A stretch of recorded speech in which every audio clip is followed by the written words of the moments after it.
My next story is more recent, and it comes from Montclair, New Jersey, where we moved to in my last year of high school.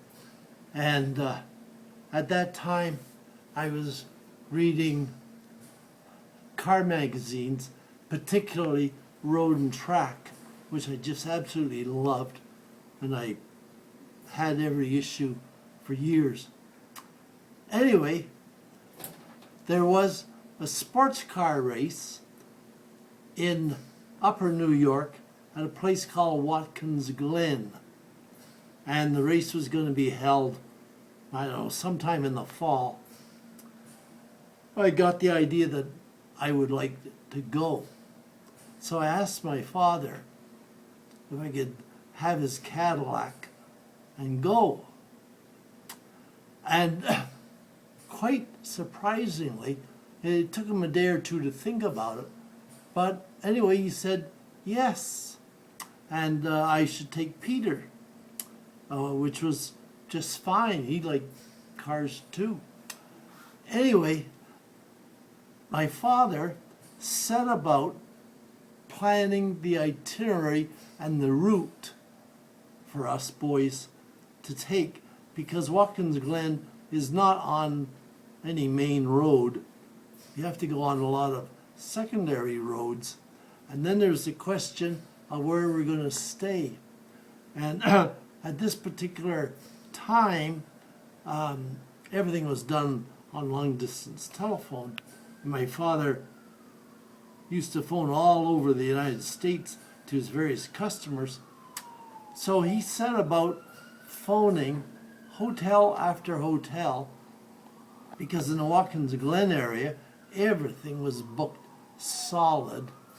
So anyway, he finally found us a room in a hotel in some smaller Upper New York town.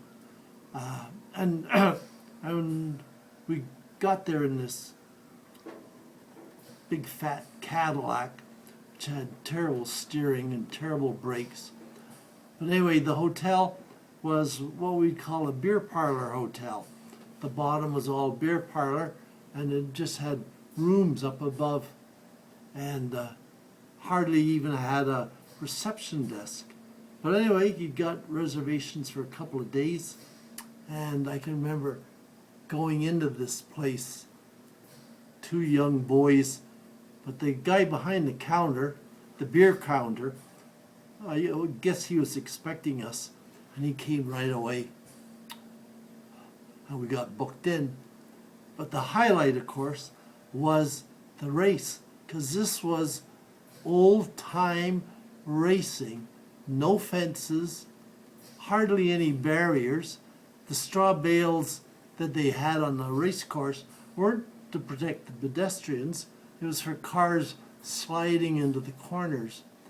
And the route had a lot of hills. And so Peter and I spent the day sitting on quite a steep hill, which gave you an absolutely marvelous view of a good length of the track as these cars went roaring by. And then, but before the race, we were there well before the races started. The whole town had been taken over by the car crews, and you could walk around and mix with them.